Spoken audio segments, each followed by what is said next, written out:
Hola, hola y bienvenidos a otro Pilar Conecta. Welcome. This is Pilar Connects, and we have always an interesting guest because we want to make sure we empower, we inspire, we have a lot of information, valuable information. Así que bienvenidos. Siempre queremos tener invitados de una calidad magnífica para que compartan sus puntos de vista, nos motiven, nos inspiren y nos estén compartiendo conocimiento para alcanzar nuestro máximo potencial. A couple of weeks ago, I met Vanessa Nazario. Vanessa is a corporate director, chief diversity officer at the Memorial Healthcare System. And when I had the opportunity to share with her in one event, as a matter of fact, with the National Diversity Council, we started talking, sharing, laughing, creating this personal connection, which is very important because those opportunities are going to be there a lot of times. And I welcome Vanessa, and I'm very grateful to have the opportunity to talk to you about different topics and to have you here in Pilar Conecta, Pilar Connects. Welcome. Buenos dias, buenas tardes. Thank you, Pilar, so much for the invitation. I love this sisterhood. You know, we started a sisterhood of bond when we met at that conference in September. And, one of the things I enjoy most about attending these conferences and speaking and is the networking, right? I think, however, what tends to happen is we get busy in life and we sort of move on to what's next. But you've been so gracious in keeping us connected, Pilar, and I appreciate that so much. And I'm so thankful to be here to have a conversation with you and your audience. A little bit about me, my journey, my career, and anything else we want to talk about. So thank you so much. Absolutely. Thank you. And as a matter of fact, what you just said is going to take me to my first question because you are absolutely right. We go into these events or we go into our daily routines, and a lot of people that are probably watching today, they might be doing something else, creating that email, sending the text message, and probably watching here, multitasking. We don't take that time to pause, to network, to do the sisterhood that I like that you mentioned. How do you do it? Do you do it like being very conscious when you have this opportunity? Do you schedule short blocks in your calendar? Let's start there because it's a very practical issue that opens this topic. Oh, yeah, absolutely. I love that. One of the things is like you have to practice what you're preaching, right? So when you talk about networking and building a network and meeting different people, I say it all the time. You have to be so intentional about what the follow-up is going to look like. Now, honestly, are you going to be able to follow up with, the 50, 60 people you met at a conference? Maybe not. Maybe you connect with them on LinkedIn and you kind of keep the lines of communication with them open there, but then maybe you're more intentional about 2 to 3 people that you definitely have a deeper connection with, particularly for me being in diversity, equity, and inclusion. I always sort of cling to people who are in those spaces. And then I'm really intentional about then keeping the conversation going with them, whether it's meeting them for virtual coffee, because that's like the new thing now, virtual coffee instead of like in person. And couples say, Let's "You go know, I for love coffee." coffee. It's like, let's meet for virtual coffee. I'm like, okay. And keeping those conversations alive, I do that all the time. And as a matter of fact, I've had a couple of people reach out to me after the conference, just wanting to just have a conversation and pick my brain about a couple of things. And I always create that opportunity, right? I say, if you want to connect and you want to sort of do ad hoc mentoring, which is what I call it, just, you want to spend half an hour just chatting, I say yes to those opportunities. And then I actually reply to the email or the direct messages they send me on LinkedIn. I think one of the things that I find unfortunate is when you make that offer and someone does reach out and you don't reply back. I think that's such a crime within itself, right? So for me, I'm really intentional about if I make the offer and someone actually takes the time to type up a message, that I reply back. And I'm like, hey, absolutely, let's get on my calendar. Here's my email, here's my cell phone, let's do it. But yeah, I think, for me, it's like I find these conferences an opportunity to connect with people, but then the real work begins in terms of what are you actually doing with that? Are you going to follow up? Are you really going to, commit to having that conversation based on, but I love it. I love all of this. And I've built my little network, really from attending a lot of these conferences and conversations, Pilar. Absolutely. And I love the way you're putting it because it takes some commitment on our part not to say, oh, yes, contact me, and then you don't answer. On the part of the other person, probably not always to reach out to ask for something or to sell something because we get all annoying about that. We don't want to do that either. We want to probably offer an opportunity. Someone is looking for a mentor. Maybe they say, hey, I'm going to help you with that event coming up, so there are very different ways of doing it. I want to start at the beginning of this. Puertorriqueña Boricua was born in the island, in La Isla del Encanto, and moved to New Jersey very young. So, little bit of your background and how we are going to fast forward that very fast. How do you ended working in diversity and inclusion? Oh yeah, yeah. There's certainly a story with many, many decades, Pilar, but I know we don't have decades to tell the story here. We are I going will to do keep it the abbreviated. journalistic version. The Puerto Rican version, real fast. So I've been in the United States since I was probably like 4 years old, and I went through the public school system in Trenton, New Jersey, and definitely come from very humble backgrounds, general labor parents. My mom was a maintenance worker, janitorial services. My dad worked for a refrigeration company until they decided to leave, and he had to sort of pivot his career, but that's a different story. So very humble beginnings, and for me, honestly, living in that what I like to call the bubble, right? Because in the community I grew up in, we were mostly all Latinos or low income individuals, people of color.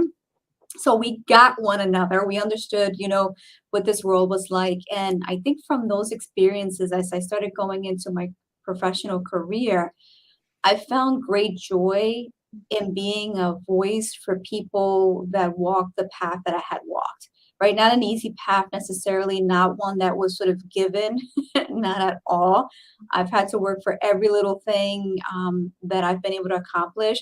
And it's definitely been with the support of many exceptional people in my life, good friends, good family, and what have you. But that that experience growing up really created this like I said, this passion for helping people, and that's how I got into community development initially, working with low income families, helping them with whatever they might be sort of facing, whether needing food or jobs or housing, and being an advocate and leveraging my English speaking ability to help many people who were coming into the Trenton area for the first time So and were this trying was to navigate before it. your professional experience. This was almost like a volunteering during high school, even college. This was something that you probably found it as valued in your home and you wanted to give back to the community. Oh yeah, I've always had that passion for it, and the way it actually started was because I fell into a certain bracket that I qualified for a summer job as a low income Latina. There was someone in the city that really looked out for us Latinos specifically to make sure that we had positive experiences, right? Because the alternative was that you would make bad decisions or poor decisions, life decisions, where maybe you wouldn't fall, you would follow another path, right? So I ended up doing a summer internship at a nonprofit, a Hispanic-based organization in Trenton, Mecha. And that really, again, gave me sort of the entree to say, I want to keep doing this. I love being an advocate and a spokesperson, and I had different roles when I was there. And then ultimately, because I had branded myself as an ambassador for the Latino community and other communities of color, that's what got the attention of PNC at the time, which is a huge bank now. I mean, they've grown over the last 25 years since I was there, and that's how I got into sort of banking and doing community development. And within that space, Beeline, and over the 20 years I worked for them, is when I started getting more into diversity, equity, inclusion, and really, again, created the pathway to do what I do today as a chief diversity officer for a healthcare system. But that's how I got to sort of DEI, was just being a champion, a person who saw that not everybody had a fair chance, an equitable chance, or they were underrepresented in certain spaces. And I said to myself, we can do better. We can do better. And if I am the spokesperson that's chosen to do this and an advocate for, then I say yes, I'll do it, right? And then, but with the understanding that I would open up the doors for others, right? And everything that I've done so far in terms of roles, positions, has absolutely helped me to get to do what I do today, and I'm really proud. I mean, I'm next year.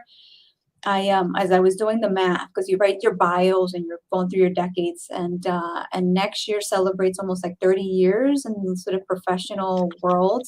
So I always joke around. I know. I started when I was 5, cuando tenía 5 añitos, but I've been at this for a long time, and it's been amazing. It's been fantastic. I say it's, I call it the calling. That's the last thing I'll say to you, Pilar, about this is, I felt like many years ago, as a young teenage person, I was called to do this work, right? And I'm a person of faith, so you can fill in the blanks. It just kind of like opportunities opened up. I listened.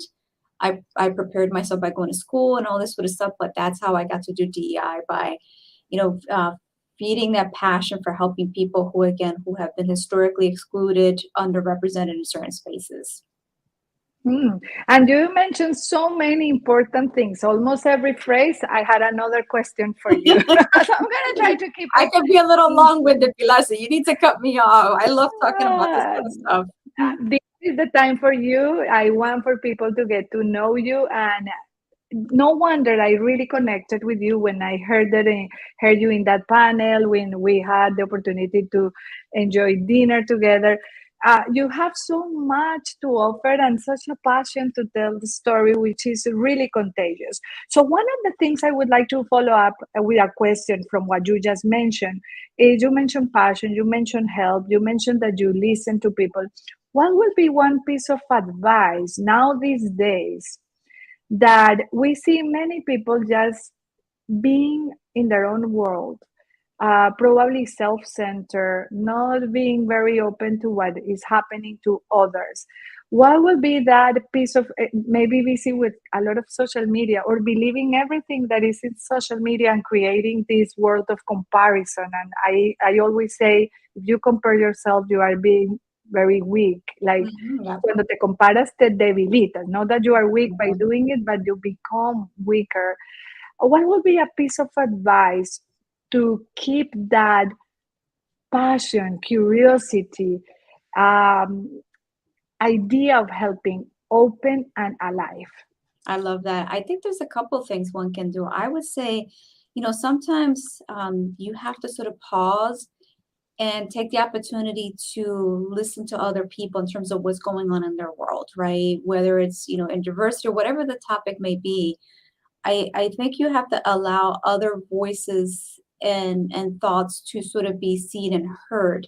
And I think that helps people also grow and develop themselves, right? So in other words, just be silent and quiet and let someone else talk and listen to what's sort of happening in their world, because that also can influence maybe something that you can support or help them with, or whatever that might turn out to be.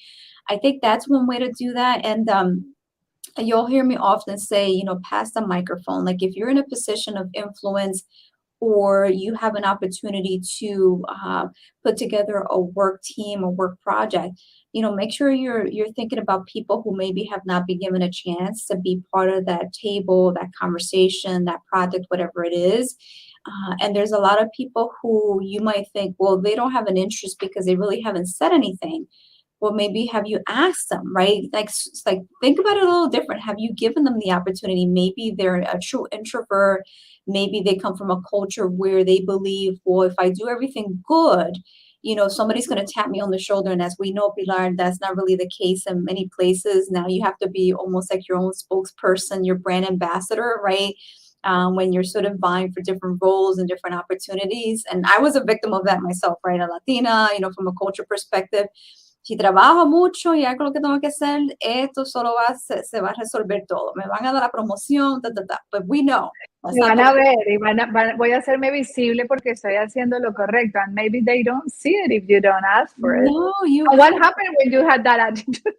Yeah, no, for me, I wasn't getting anywhere fast, to be quite honest. So when I had to, I mean, it was very humbling. It was very modest.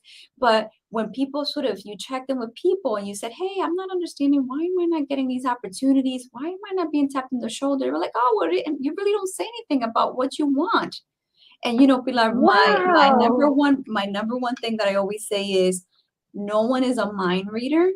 If you want something or you're pursuing something or you have aspirations for something, you have to open up your mouth and have a conversation, not in an aggressive way, but in a thoughtful way of saying, hey, I have an aspiration of being in whatever role, right? Whatever it is, or volunteer, whatever it is, you can fill in the blank. But you have to communicate that to people who are in positions of influence or who could possibly connect you to people who can make that happen, right? So no one is a mind reader. So I had to learn that the hard way myself. And that's how I started kind of, conveying to my leaders and people around me, hey, I want to be in, this particular role. What do I need to do to start pivoting there, right? And they would give you guidance and advice and, well, maybe you should take on this particular project because that's going to give you those skills that are going to be required for that particular position. If I had not asked, I would have been there another 15 years saying, no one came to me. Everybody's been getting promoted. Everybody's moving up, but I'm not. Right. And you see that quite Absolutamente. often. You own Ah, it. You manage it yourself. and you asked for it. Me haces recordar en ese momento when I was working at Univision here in Tampa Bay, I was a part-time anchor. And 2 weeks after I started the job, the news director position came available, and I was kind of waiting. Oh, for sure, they're going to offer it to me. And a friend of mine at the moment told me, do not assume, Pilar, if you really want it because you entered a part time position because you were learning English and this is what they think you want. And I went and I say, hey, I'm interested. I would like to be part of the process. And the general manager told me at the time, I wouldn't have thought about it. I thought you were happy with your part time learning English. If you wouldn't have come to say, hey, I'm interested, I wouldn't have asked you. And I became the news director for 11 years, creating the first newscast here. I So, love it. great reminder. There you go. That's a case in point right there. And yeah, I'm sure there's so many stories that you hear about this, or people who are now probably thinking, man, maybe I should have said something to, my direct manager, my leader about my aspiration of, growing or going into that next level. Because no one is a mind reader. I'm gonna tell you that much. And I've learned the hard way, and you just gave a perfect example.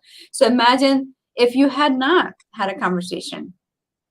Absolutely. It probably would have been very late by the time I realized it, and she would have said, I wish you would have told me or whatever, and then I will be regretting for the rest of my life. Vanessa, so from banking to all the experiences that you mentioned now in the health system, what has been one?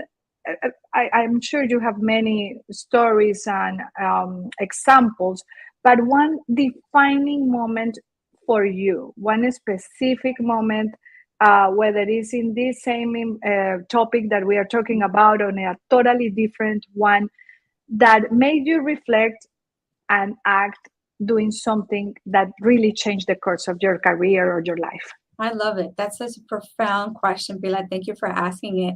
I will probably say, I mean, there's definitely many examples throughout my career, but the one I think that really resonates with me is back in 2012, I think it was.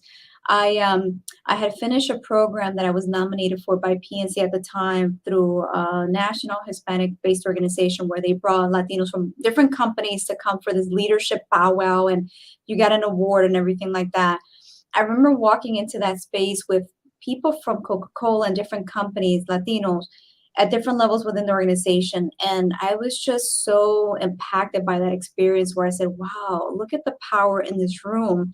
And the fact that many of them were on this fantastic sort of career journey, it inspired me to say, what can I do to level up? Like, what is it that I need to do to continue my journey and continue to do my job as a Latina woman, as an example, as a role model? And after I finished that program, I made a commitment, because one of the things you did was sort of commit to one goal, one thing that you would walk away from that program. And I said, I'm going to do my MBA, my Master's in Business Administration, because I think it's going to be really important for me if I want to continue being in sort of an executive roles and leadership roles, right? Leading. I think those credentials will be really important. So I ended up doing that. I ended up doing my MBA. And so that was a huge accomplishment for me, again, as a as a Hispanic woman, from where I grew up and the roots and everything like that, things that honestly at the age of probably 13 or 14, I never thought in my life I could achieve or even see. Again, there was a lot of barriers, right? A lot of barriers when you grow up in certain spaces. And once I finished that degree, I decided to sort of really look at my career and say, I've been in banking for 20 years at that time, all in community development. And I had started getting involved with diversity via some employee research groups, which are sort of employee groups that form together around different affinities. And I loved it so, so much. I said, I want to do more of this DEI stuff, this diversity stuff. And one of my good friends and I sat down. I remember this like it was yesterday at lunch. And I said, I don't know what to do. I'm so confused. Do I do community development and kind of put more energy into that? Or do I do diversity and kind of pivot my career officially? And through her conversation, she said, listen, you belong in DEI. You have to pursue it wholeheartedly. I can see how you just love sort of being involved in that and the impact that it's made on you and what you can do for other people, that I decided to pivot my career and focus all my energies into DEI. And I started getting more involved with different external groups doing DEI because, Pilar, one of the things, again, and I talk about this a lot when I do sort of mentorship, is also branding yourself, right, as a thought leader in a certain space. So I had to really work on that because I had been known as community development, working for a bank, and now I was trying to pivot to a different area, even though it was an evolution. Community development and DEI really, there's strong ties among the two areas. But again, on a resume, when someone is looking at community development versus DI, it's hard for them to sort of diffuse that, right?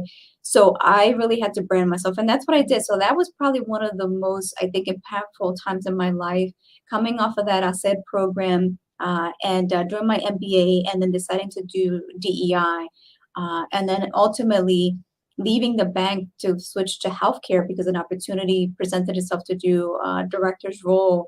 And I went all in, all in, and the rest is history. Como Now, buena latina, con todo, te fuiste. I did it. I just said all in, my friends, all in. And, one of the things I'll share with your audience is, and I think for the most part, it probably afflicts women more, where you feel as though, well, I don't have all the things on that job description that are required, so I'm not even going to solicit it. And I didn't have all the things in the job description, but I had like 80% and the chutzpah and whatever they were looking for, right? That they said, this is our girl. She belongs in this role. And that's how I ended up in healthcare. And I was sort of recruited from banking after 20 years and going into healthcare because I believed in myself and I pursued it. I said, listen, the worst that can happen is to say no, but I know why the no and what I need to do to work at it. So, and you say yes to yourself first by 80% of that resume, and that we see that all the time. Women is like, no, but I don't have this, I am missing this, I am still working on that. And the truth is that sometimes are skills that you can start working while you are already in the job or oh while my you God. have been already applying. And I want to circle back before my next question to something very important and exciting. And if you feel like sharing, it's going to be happening next year for you. And you already shared your humble beginnings. And this is very exciting. What is going to be the next step on your career? We didn't talk about mentioning it here. So if you feel like telling me, that will be great. If not, I will go to the next question. No, I would love to share it. And so for me, one of the things that I've always loved is education. And I, my role was a little different than, when you compare to the people who just go straight to school. Like I had a family, went to school throughout when I was raising my family. So, it's a different path, but nevertheless, it's the path that was meant for me, right? So going back to what you said earlier, you can't look at someone else's career and say, oh, I want to do what they're doing, because everybody has a different path, a different story. You just have to own what's yours and be happy with it and have no regrets, full on. So one of the things that I've always, wanted to do was get a terminal degree, get my doctoral degree. And, again, I go back to thinking about this young girl, growing up this Boricua in Trenton, New Jersey, low income, didn't know what an Ivy League school was or anything like that. I mean, it was so naive to say, but it's true. It's like you don't know what you don't know until it's been introduced to you.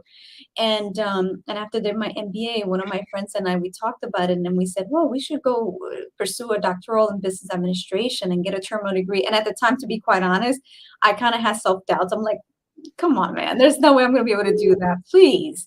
That doesn't happen for people like me. But I said, well, let me explore what's out there. Let me see That little self-doubt that that we always have to creeps say, thank you, I'm listening, but I'm going to do it anyways. It's amazing. It's amazing. So I reviewed different programs. So I ended up going into California Southern University, and I started the program back in 2018. I had to pause it because I was transitioning a job, and then I paused it again because then I moved to South Florida to take on this role with Memorial Healthcare System. But I was sharing a little earlier that I'm going to go back in January to finish what I started, and hopefully by 2024, finally, have that doctoral degree and be Dr. Vanessa Nazario from Trenton, New I Jersey. will be the first one in your family, and I'm so excited. Thank you. Thank Oh you my for gosh. sharing it Oh yeah. here, Vanessa. That's a tremendous accomplishment that we will be celebrating in 1 year or so. Yes. Thank you. So, as we all can see, you are a leader that are sure about change, that you create positive change. You are really looking for a meaningful transformations in communities. You have done it in all your leadership positions and all your initiatives. What is one of those initiatives that you have done in this last job opportunity that you are very proud of, and you may think that other companies, other leaders could do something similar or along the same lines? I love that. I love that. I would probably say the one thing, just to give you a little preamble. So Memorial is new in terms of having an office of DEI. So when I came in, it was literally a blank slate. There was not a person doing this job prior to me. There was a coordinator doing special projects, but not sort of DEI focused. So I had a blank canvas. And one of the first things I did was kind of do an assessment of, current state, where was the organization at the time from a readiness perspective, along with working with my leader to make sure that I stayed on task and really listened to, where this organization was and their readiness. Because what can happen is sometimes you can come into a space and say, I have all these great ideas. It worked in New Jersey or worked in this other healthcare system or worked here, and I'm just going to do it here. But honestly, you can't approach it that way. You have to understand. Just like life, you Yeah, cannot do it exactly like the other one is doing it. yeah, you have to take a sort of a temperature check on the climate, on the culture, and then do it based on their readiness. And that's what I've done, and that's why we've been very successful, to be quite honest. And one of the first things I did was to create a roadmap to get us from point A to middle ground to like being trailblazers in this space. And we've done some remarkable things. One of the first things I did was to make sure we honored and celebrated all the different rich heritage months that are out there. And in South Florida, we benefit from a very rich culture, right, diverse culture.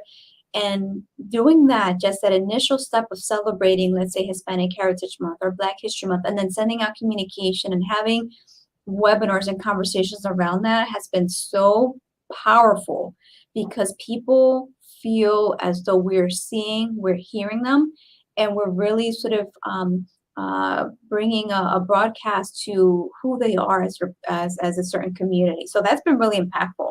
I mean, it's one of those people like to call low-hanging fruit, but I don't dismiss it because there's such power in storytelling.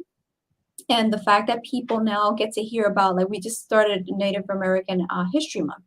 And for me to send that communication honoring and celebrating that, right, for people who are receiving these emails and they didn't realize there's a strong Native American community right here in South Florida, right, and a little bit about that. It's just those nuggets that people learn, and I'm all about that, right, sort of investing in our people. So I would say those are my successes up to now, Pilar. Oh, congratulations. That sounds great. And I love when you say the readiness. Where are they, the company, the person, the leader? And from there, we move forward. Not like, oh, okay, I'm going to do this. And crazy. If people are not ready or the company is not ready, it will be a big, big mistake. Very good. So this will be my last question. I could be here longer and longer, but I just want to keep we were longer than we thought. But three ideas or three concepts or qualities that you think will help Latinos leaders in the United States, especially? So three qualities. Wow, that's a tall order to ask. I think, one of the first thing I will say, never lose your identity and who you are and your culture. That's what makes you unique. That's what makes you a special person. And again, those lived experiences, there's value in that, right? And I find it really shameful when people feel as though they have to cover those identities to sort of feel as though that's the only way that they can get ahead, right? And I feel bad for them because, listen, you celebrate who you are. So I celebrate your culture. The other thing is around, paying it forward. I think once you get into a place where you've had some level of success, you also should invest in paying it forward and helping others, right? Because the road was paved for you, so you should pave it for someone else. And remember to do that, right? Paving the road for someone else, because you just don't know who's standing right behind you and saying, "Hey, I need a hand." Make sure you look back and help that person out, right? It can't be about just you, about yourself. Um, and I think at the end of the day is also going sort of tied to that is, making sure that you create space for other voices to be seen and heard. I call it passing the microphone. I think sometimes you think that, you're the only one that can be the spokesperson, the ambassador. There comes a time when you can say, you know what, I don't need to present at this workshop. I think this other person has, the attributes to do that. Let me give him, her, they the space to do that and pass on the microphone. I do it all the time and I love doing that because you see people grow, right? And that's my way of paying it forward as well. And giving them the space to thrive and shine. And I would say those are the three things, if we want to call them attributes or nuggets in terms of my advice. And just know that at the end of the day, we work together as a people together. We can do so much more. We really can. We need to help each other and continue to lift one another up. Absolutely. Those three are gold. Vanessa, the whole conversation today has been wonderful. I really appreciate your time, your knowledge, your passion, all this information that you shared with us. And I'm better because I know you. I can say that. And I'm looking forward to keep this conversation open. And I say thank you for all the viewers. As you can see, is gold, is wisdom in every single sentence. All we need to do is listen, ask, and take action. One thing that you have heard today could be the differentiator for your next step. Don't try to do it all together like, oh, if I wish, if I was, because if I, no, no, no, no, no, no. One thing that resonated. Thank you, Vanessa. Un placer, qué maravilla. Lo he disfrutado muchísimo. Igualmente, gracias, Pilar, por la oportunidad. Es un honor estar aquí contigo hoy. Que viva la gente. Sí se puede. Sí, sí se puede. Thank you very much. Este es Pilar Conecta, Pilar Connects. Yo creo en tu genialidad. Hasta la próxima. Bye, bye. See you next time. Gracias.